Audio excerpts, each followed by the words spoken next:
Jejak Nazi dalam perang kemerdekaan. Menelisik hal yang belum terungkap tuntas ini demi pembelajaran sejarah anak-anak bangsa Indonesia. Tentara Jerman dalam perang kemerdekaan Indonesia terseret arus Perang Dunia Kedua. Sebelum menggali lebih jauh cerita ini, kami mengajak Anda untuk mengembangkan channel ini dengan subscribe, like, dan share agar bersama-sama kita mengupas jauh cerita-cerita Nusantara untuk memperkaya diri kita dalam mengenal siapa diri kita. Yuk, kita buka lembar pertama.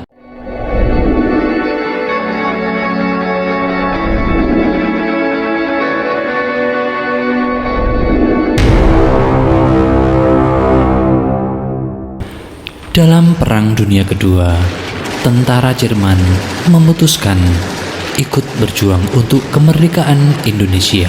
Hal ini bukan cerita omong kosong. Ini dibuktikan selama masa perpeloncoan di Kawah Candra di Muka di Sarangan. Kadet Saidiman Suryo Hadiprojo mengenal lelaki berkulit putih sebagai pelatih jasmani terbaik. Dia dikenal disiplin dan ulet.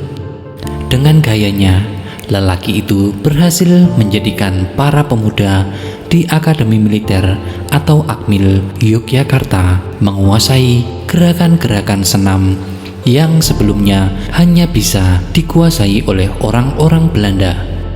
Adalah Herr Hofper, seorang Jerman yang mengajar senam dan atletik bagi para kadet Akademi Militer Yogyakarta. Hofper bukan sekedar pelatih sembarangan. Dia adalah pelatih senam tim Jepang dalam Olimpiade tahun 1940 yang kemudian gagal diadakan, ujar Saidiman. Menurut lulusan terbaik Akmil Yogyakarta angkatan pertama tersebut, Hofper bukanlah satu-satunya orang Jerman yang terlibat dalam pendidikan para calon perwira Tentara Nasional Indonesia.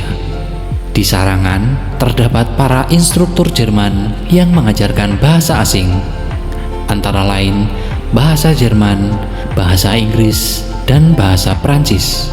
Selain itu, dia juga dibekali dengan keterampilan Morse. Untuk materi yang terakhir ini, para kadet Akmil Yogyakarta dididik secara khusus oleh bekas Markonis Jerman yang memiliki kemampuan mengirimkan dan menangkap tanda Morse dalam kecepatan tinggi. Sejarawan militer Oktorino menyebutkan bahwa sejak menginjakkan kaki di tanah Nusantara pada awal belantara Jepang datang ke Jawa, sudah banyak perwira Jerman menyimpan simpati terhadap rakyat Indonesia.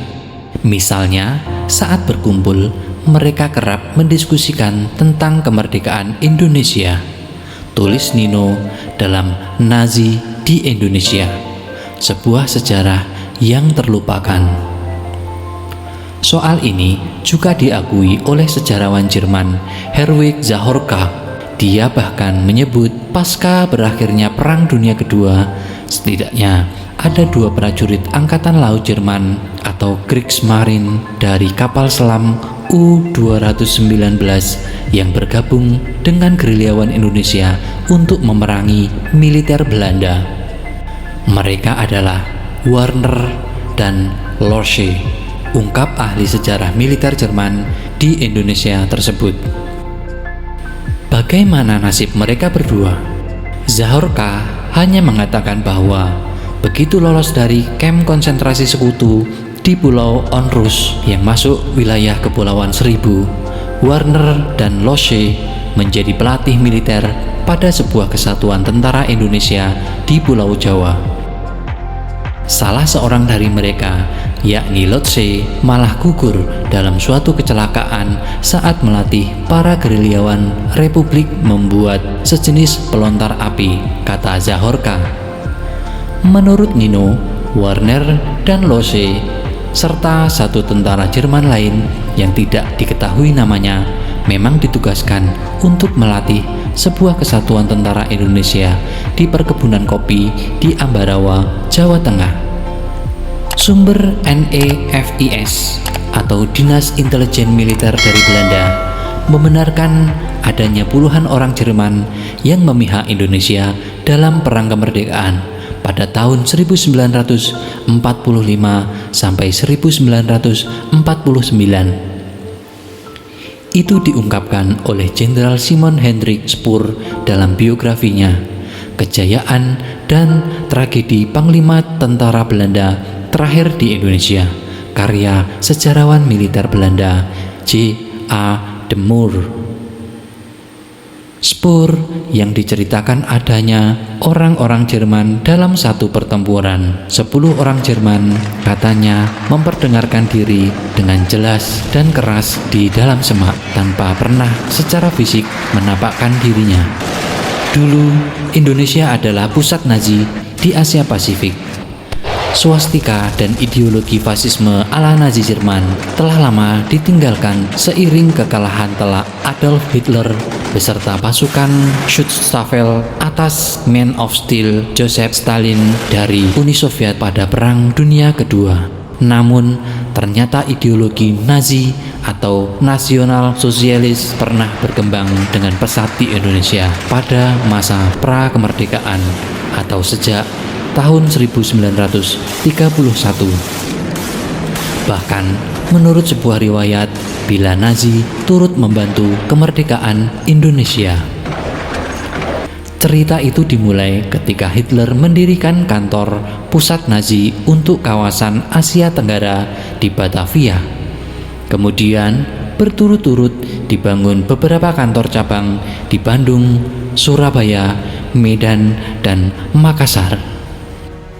Perlu diketahui, bila ternyata Indonesia yang pada saat itu masih bernama Hindia Belanda merupakan negara dengan kependudukan Nazi terbesar kedua di kawasan Asia Pasifik setelah Tiongkok. Bahkan Hitler turut mengirim bantuan militer pada tentara peta dalam rangka memperjuangkan kemerdekaan atas Belanda. Salah satunya dengan mengirim pelatih fisik militer bernama Herr Hoffer lengkap dengan senjata perang. Menurut buku berjudul Hitler's Kriegsmarsch-Action yang ditulis oleh seorang Jerman bernama Horst Kirchen, bila ideologi Nazi memiliki pengaruh sangat besar bagi perjuangan kemerdekaan Indonesia. Apalagi setelah Jerman berhasil menduduki Belanda pada tahun 1940, harapan untuk Indonesia merdeka semakin mengudara dan menjadikan Hitler sebagai inspirasi para pejuang untuk mendirikan negara berpaham nasionalis sosialis. Maka tak heran bila lahir banyak partai dengan ideologi Nazi di Indonesia, seperti Partai Fasis Indonesia yang didirikan oleh seorang pelajar pribumi lulusan perguruan tinggi di Berlin bernama Noto Nindito. Kemudian lahir Partai Indonesia Raya atau Parinda pada tahun 1935 yang didirikan oleh 3 pemuda bernama Sartono, Husni Tamrin, dan Amir Syarifuddin. Berselang tak lama, kemudian lahir Gabungan Partai Politik atau GAPI pada tahun 1936 dan Gerakan Rakyat Indonesia atau Gerindu 1 tahun berikutnya. Pada saat itu, Perinda merupakan partai terbesar di Hindia Belanda. Namun, karena diduga menjalin hubungan intensif dengan Nazi di Jerman dan Jepang, maka Husni Tamrin dikenai sanksi tahanan rumah dan meninggal secara misterius 5 hari kemudian.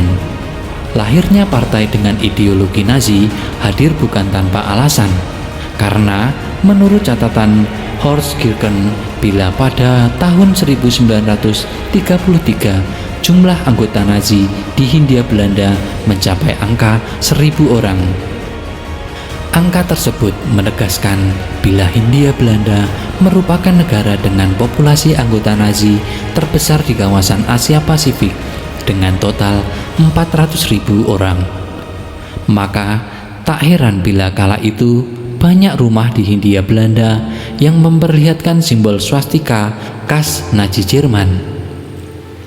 Ribuan anggota Nazi tersebut mayoritas datang ke Hindia Belanda karena bekerja sebagai pegawai di perusahaan dagang asal negeri kincir angin bernama Verenigd Oost-Indisch Compagnie atau VOC. Perlu diketahui bila setengah pegawai VOC itu justru bukan berasal dari Belanda, tetapi justru dari Jerman menjadi warga negara mayoritas. Besarnya populasi Nazi di Hindia Belanda terbukti juga lewat sebuah surat kabar yang sempat terbit dengan menggunakan bahasa Jerman di Batavia bernama Deutsche Watch. Horst Gergen percaya bila invasi Hitler ke tanah air karena Hindia Belanda dikenal kaya akan sumber daya alam penghasil bahan baku dari kebutuhan industri, senjata, dan otomotif di Jerman. Buktinya ketika Jepang menduduki semenanjung Malaka dan Indonesia, maka Jerman yang merupakan koalisi negeri matahari terbit turut membangun pangkalan kapal selamnya di Jakarta dan di Surabaya. Kapal selam yang dirancang oleh Nazi untuk mengangkut komoditi bahan baku industri dari Hindia Belanda. Lantaran kalah, itu kapal dagang Jerman kerap ditenggelamkan karena memanasnya Perang Dunia Kedua.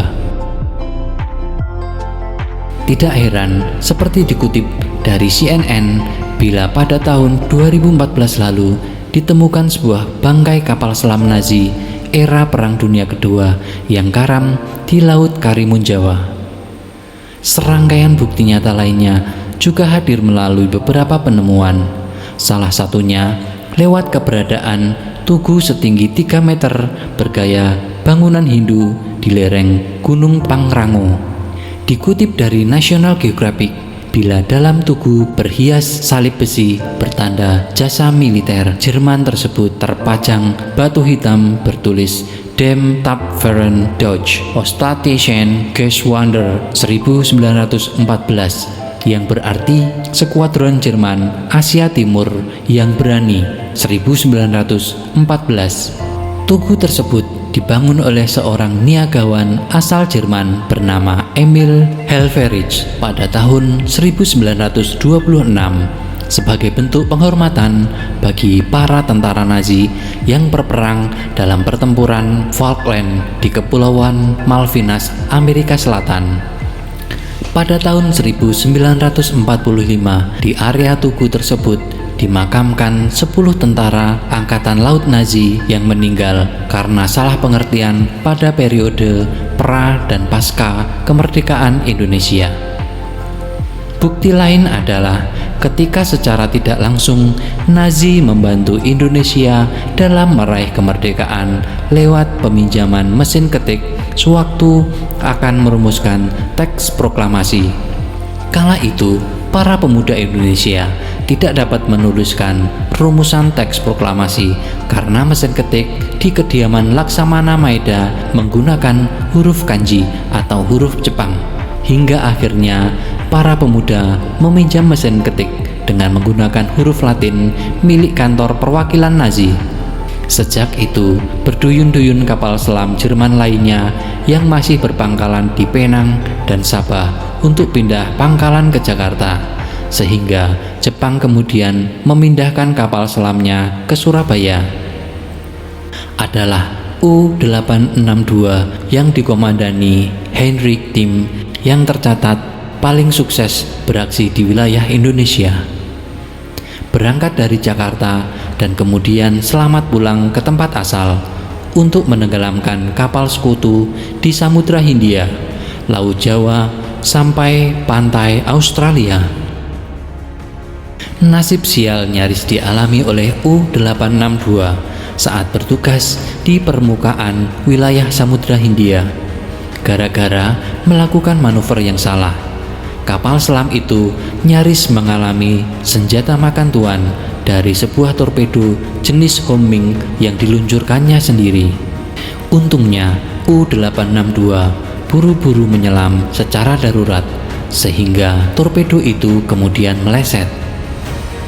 Usai Jerman menyerah kepada sekutu pada 6 Mei 1945, U-862 pindah pangkalan dari Jakarta ke Singapura. Pada Juli 1945, U-862 dihibahkan kepada Angkatan Laut Jepang dan berganti kode menjadi I-502. Jepang kemudian menyerah kepada sekutu pada Agustus di tahun yang sama.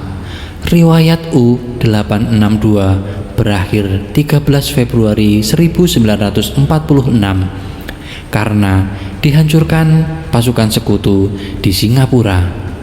Para awak U-862 sendiri semuanya selamat dan kembali ke tanah air mereka beberapa tahun seusai perang. Usai Jerman menyerah kepada sekutu di Eropa pada 8 Mei 1945, berbagai kapal selam yang masih berfungsi kemudian dihibahkan kepada Angkatan Laut Jepang untuk kemudian dipergunakan kembali. Sampai akhirnya Jepang takluk pada 15 Agustus 1945 usai dibom nuklir oleh Amerika. Setelah peristiwa itu, sejumlah tentara Jerman yang ada di Indonesia menjadi luntang-lantung, tidak punya pekerjaan. Orang-orang Jerman mengambil inisiatif menikah dengan wanita pribumi dan terlibat dalam perang membantu pejuang Indonesia melawan sekutu. Dan agar dapat dikenali pejuang Indonesia dan tidak keliru disangka oleh Belanda, bekas tentara Jerman tersebut mengenakan pin Nazi di bajunya. Terima kasih telah menonton video ini, secuil cerita tentang Nusantara. Tulis pendapat kalian di kolom komentar. Jika Anda menyukai video ini, dukung kami untuk memajukan channel ini dengan cara subscribe, like, dan share di media sosial kalian. Terima kasih. Wassalamualaikum warahmatullahi wabarakatuh.